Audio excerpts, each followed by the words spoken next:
Hello, hello, hello, party people. Welcome to my note taking sesh. Today, on this fine second day of the new year, I just thought it would be fun to take notes on a birth chart because I enjoy studying astrology in my own personal time. And this is kind of the template that I fill out, just like a little pocket guide of my people.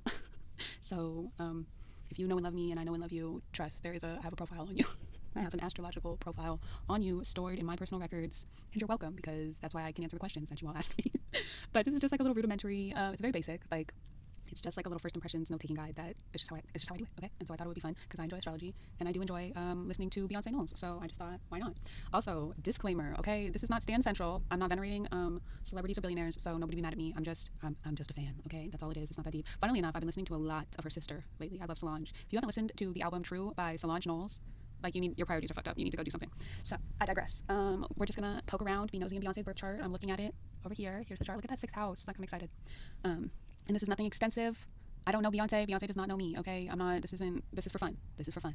I'm going all out just for fun. I am the man I know. Okay, but actually, this is for fun. We're gonna keep it cute. We're gonna keep it simple, and take some notes and chat about astrology. Okay, we're having a little sesh. So I'm just gonna fill this out as I look at her chart. I'm trying not to get ahead of myself because I keep side eyeing looking at her birth chart.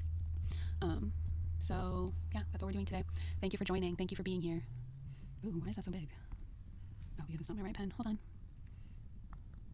That is what we're doing today. Thank you for joining. Thank you for watching. And yeah, let's have us a little sesh, have us a little time. Starting off strong with the name. By the way, I'm using Clip Studio Paint, and this is a Surface. I don't think it's a Surface Pro. Pretty sure it's a Surface 7. I don't know. I got it with my COVID money a long time ago, so I don't totally remember. Beyonce. She's a star. And her birthday, 9481 B-Day. And she was born in Houston, Texas, baby. And according to what I'm looking at, which does have a AA rating, she was born at 9:47 p.m. Hello, hello, hello. And right off the bat, I can see obviously her rising sign. She is an Aries rising. Disclaimer, I don't typically usually dot my I's. I'm just trying to be on my best penmanship behavior for this. So if it looks unnatural / if I forget, that's why, because I don't normally do that. Her chart ruler would be Mars, as she is an Aries rising. Thank you. Okay, so to start, or I guess to continue, because we've already started, I'm just going to fill out this little table. Very basic, very simple. We're not doing all the aspects. I usually note like any major aspects that stick out to me or that are interesting to me over here. I'm not charting the full fucking aspect table. Like we don't need to do all that every single time. Anyways, I'm just going to fill out this little basic table. These are the glyphs, the symbols of the planets. And we're going to start off strong with her sun, which is not a planet, but for all intents and purposes, like you know the deal. Okay, sun in the 5th house in the sign of Virgo, as we know. And she is sitting at 12 degrees Virgo. And now I'm going to note that this is a night chart because her sun falls in the 5th house, which is below the horizon, thereby a night chart. Her moon is in the sign of Scorpio in the 7th house. Okay, not the easiest moon placement to have, not gonna lie. Dang, and it's conjunct her Uranus. That's really crazy, but we'll get there. Let me not get ahead of myself. Moving on to Mercury, 3 degrees in Libra in the 6th house. It's like the beginning of this giant Libra stellium she has in the 6th house. So we're introduced by Mercury in Libra, 3 degrees in. Moving on, her Venus right where it wants to be, in the sign of Libra in the 6th house. Not so much in the 6th house, but in the sign of Libra for sure. I also have Venus in the 6th house, but not in Libra. It is in an air sign though. Her Mars is right at the bottom of her chart in the 4th house in the sign of Leo. That's actually, dang, in the 1st degree too. So that's definitely some concentrated and pure Leo energy. Very much concentrated Leo response to stimuli. I would not want to be with that moon in Scorpio in the 7th house, conjunct her Uranus, with a Mars in Leo. Like I would definitely not want to piss her off. And yeah, I would not want to piss her off. Okay, her Jupiter also in Libra in the 6th house, y'all. Libra. I'm actually okay. At 12 degrees Libra, another 12 degrees. Noted. Saturn. Anybody want to take a wild guess as to where her Saturn might be? If you guessed in the 6th house in the sign of Libra, you would be correct. We are sitting at 9 degrees Libra. Her Uranus, this is what I was waiting for. Her freaking Uranus is literally right on top of her moon in Scorpio, 26 degrees. Super conjunct. And then her Neptune is a little further up in the 8th house in the sign of Sagittarius. I'm just going to write Sag. Don't have time. At 22 degrees Sagittarius in the 8th house. And last but certainly not least, we have Pluto, or Minerva if you're nasty, sitting at, you guessed it, 22 degrees Libra in the 6th house. That's crazy. Okay, so what I'm really noticing, first and foremost, is like I guess it's not necessarily a pattern, but there's not a ton of variance. Like there's not a big range of different numbers in the degrees, and a couple of them repeat themselves. 22, 26, and 12 are repeated throughout, so that's definitely interesting to me. I do believe 12 degrees Virgo is a Saturn degree, which is interesting to me because I was definitely expecting to see way more Earth. I was not expecting a ton of like Taurus, but I was definitely thinking I was going to see a lot more Virgo and I thought I was going to see a lot of Capricorn in her chart, to be honest. So, but I'm not surprised because all this Libra. Obviously, Beyonce is a very fashion forward, a very like aesthetically considerate artist. Like she expresses herself very artistically, not just musically, but in like all the ways. And that's on the 6th house, which is like how you work, how you are of service, how you contribute.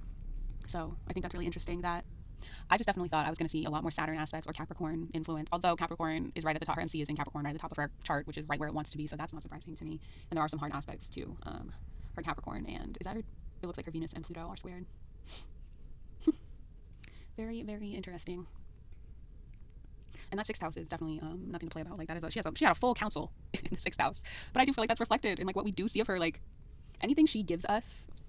Let me see if I can do this. Anything that she gives us from the 6th house is giving back, contributing. Anything she gives us, it's like it has to go through this whole council. 1, 2, 3, 4, 5. If you count the asteroid 6, plus her descendant is also. I really am interested and intrigued by her descendant being in 29 degrees Libra is crazy. But anything that she gives us is coming through the 6th house, and it has to go through the Libra Council. So that it makes sense to me why everything we see of Beyonce, be it personally or professionally, I mean, even if it is personal, it's professional. It's coming through the 6th house of work. So like even the personal stuff she does share it's professionally expressed, and like you can see that even in her like visuals, like in her concerts and her tours, and like that's where we get a lot of personal footage of Beyonce, her family, her life, whatever. Like it's at work that she's showing you that. But it makes sense why she's so curated. Like anything we see of her is hella curated. Like I feel like the word calculated has a negative connotation, and I don't mean it like that, so please no beehive try to come for me. But everything we see of her that she shows us, that's what I mean to say. Everything that she shows us is extremely curated, extremely calculated, and extremely intentional. And I definitely can see that reflected in all this Libra in her birth chart. I do want to write down, I just call them angles just for my own notes' sake, but I mean they are. It's like the crossroads of your chart, top, bottom, east, west, west, east. So I'm just going to note that down really quick. We have Capricorn and Cancer, and they are both at 18 degrees.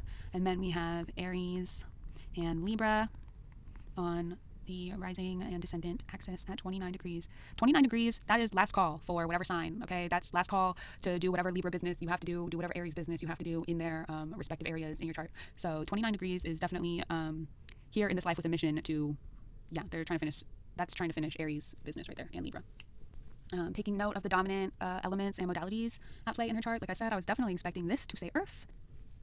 I was definitely surprised by that. And the common modality, dominant mode, is going to be cardinal. She is a cardinal queen, as we can see. And then, if I'm not mistaken, which I definitely could be, and usually am, I don't see any mutual receptions in her chart. And a mutual reception is like planets in each other's signs. Like if her moon was in Capricorn and her Saturn was in Cancer, that would be a mutual reception. But I don't see any of that in her chart. And also what I think, and what I also could be wrong on, is I think, and you know what happens when I get to thinking, nothing good.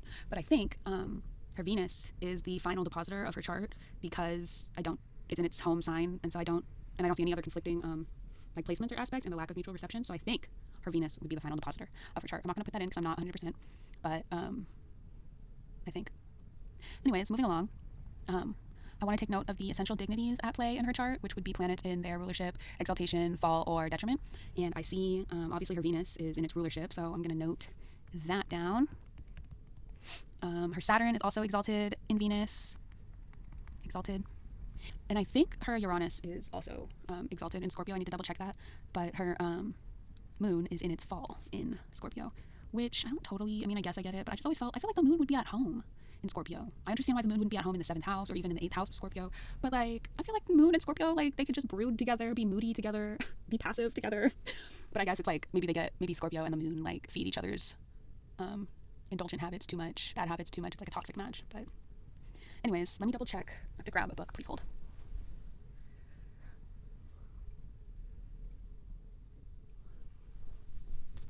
I know I said we weren't doing anything too extensive, but I wanted to fact check that Uranus is in its, or that Uranus is exalted in the sign of Scorpio, because I'm not 100% on that. And I'm using this book, by the way. It's obviously been used and abused and read and well loved, but I'm looking for Uranus in Scorpio, exalted. A powerful position for Uranus, tremendous will and persistence that will find an outlet, whether it be constructive or destructive. Makes a fine healer, psychologist, or surgeon, for they have the ability to probe deeply into the cause of distress. If Uranus is afflicted, jealousy, envy, and possessiveness has to be overcome. Can be a devil or a saint, and are capable of the highest or lowest where morals are concerned. Self-will or God's will, the choice would have to be made in the sign. The necessity for transformation and regeneration is a must when Uranus is in this sign. There can be no freedom without it. Passion must become compassion. Resentment must be displaced by understanding. Ooh, that's really interesting, that last line. Resentment. I'm just so full of resentment. But actually, that last line is interesting to me because concerning Beyonce's music, and like I said, I'm a fan, okay? And I'll be 30 in about 20 minutes, so like I'm not a new Beyonce fan. Like we go back. But something that bothers me as I have grown and matured and has bothered me about Beyonce's music is how damn codependent it is. When I was 19, I got really codependent Beyonce lyrics tattooed on my body, and so like that irritates me. I don't love the like energy of I'm gonna outlove how bad you hurt me. I'm gonna outlove the bullshit you did to me. I'm gonna love you so hard that you're gonna feel bad for putting me through this bullshit. Like I don't that's not me at all. And I don't resonate. That does not resonate with me, rather. However, reading that just now about that placement, and it's conjunct her moon right on top of her moon, that's clearly a personal life business of Beyonce in this lifetime. Like clearly, yeah, I feel like that's definitely reflected. It makes her very forgiving nature, at least what she expresses in her music, that it tracks reflected in the stars for sure. Okay, so I am going to note that Uranus is exalted in Scorpio. And I also really want to note that freaking moon conjunct, because that's crazy, and it's in the 7th house. I think that is a really crazy placement. I also find it notable that there's no inner or outer planets that are retrograde. The only retrograde that is in her chart are her North Node, her Chiron, and Lilith. No planets are retrograde, and I find that interesting. I also think that this is interesting. Her Neptune in the 8th house in 22 degrees of Sagittarius is interesting to me because, first of all, 22 degrees Sag is ruled, that degree is ruled by the sun, which is ruled by Leo, which in her chart is in the 4th house and containing Mars and her North Node. Why is that interesting to me? I'm so happy you asked. Okay, let's see. I said we weren't going to get too extensive, but I obviously lied, so let me see if I can explain this succinctly and digestibly. 8th house, that is a house of transformation, of exchange, of turnover, of death, of rebirth, of sex, of taboo, of secrets, of legacy, okay? I mentioned 22 degrees being a solar degree, so that makes me want to look at her sun and where her sun comes from, which is Leo. So Leo is at the bottom of her chart in the 4th house. Let me tell you something about the 4th house. The 4th house is ruled by Cancer, i.e. the moon, very soft, very emotional, very reflective. Leo is not that, okay? Leo is not that, and that's no shade to Leo. I am a Leo. I can say what I want. But Leo is not that. Leo is not have any business, actually, being in the 4th house. Like, that doesn't need to happen, and if you have that, I'm sorry. But what's even less that lunar energy that I just described, what is even less is Mars. Mars has no business being in the 4th house. I have Mars in Cancer, okay? No business being in Cancer or in the house of Cancer. Mars does not need to be there. It's not a good sign. I mean, it's not an easy placement. Why I find the Neptune in that placement interesting, and why I find Neptune in this placement interesting, is it tells me that at some point, whether past, present, or future, she's definitely had to overcome some idealism or delusion. Honestly, I'm just going to call this conjunction between her Neptune and her moon, like, that is Beyonce's nerf for this lifetime, because I think it's really honestly remarkable how she has all of this, like I said, calculated, curated, very diligent, very routine, very like work. I get to work, I wake up, I go to work, I do the thing, I go home. Like, it's very structured, it's very systematic. Like, this person has no problem getting up and doing life, like doing the mundane, the stuff that like is difficult for a lot of people. But it's like, we're going to nerf you with this really intense emotional placement. We're just going to give you a really intense emotional capacity and like extreme depth and difficult emotional life events to have to overcome. Why did that just happen? That is never supposed to happen. Please hold. I messed up my settings, so I did that and accidentally scribbled on the page, and I also don't know how to put it back, so that's cool. Anyways, as I was saying, her Neptune placement would tell me that she's had to have some hard truths about life in her lifetime, be it past, present, or future. She's had to face some hard truths. Why is it writing with my finger? That is really annoying. Anyways, back to notable things about her birth chart. I can see opposition and squares to her Venus and Pluto are both heavily aspected in her 6th chart. So that's very interesting. Her Venus is strong, though. Her Venus eats those, to be honest. Not so much Pluto. Honestly, damn, she's exacting. It's really crazy. Her Pluto, at least thus far, has definitely abides by the boundaries and the rules of Libra, because she has been consistently doing her for a really long time, extremely consistently. Well, I feel like that is that on that. Why is it moving like that? That is so irritating. So I feel like that about sums it up, y'all. I just wanted to, like I said, have a little sesh, take some little notes, and that's what I did. That's what we did. We did it together. I hope you enjoyed. I hope it was interesting at the very least. I know it wasn't informative, so I just hope you had a good time. A nice little chill, little however many minutes this ends up being. I appreciate you for taking the time and for watching and for indulging me, humoring me. Thank you. thank you for watching. I hope you have a great night. I hope you have a good evening, afternoon, morning, whatever time it is, wherever you are. I hope you enjoyed. Again, once again, thank you. Yeah, have a great night, evening, morning, noon, night, wherever you are. Thank you. Bye.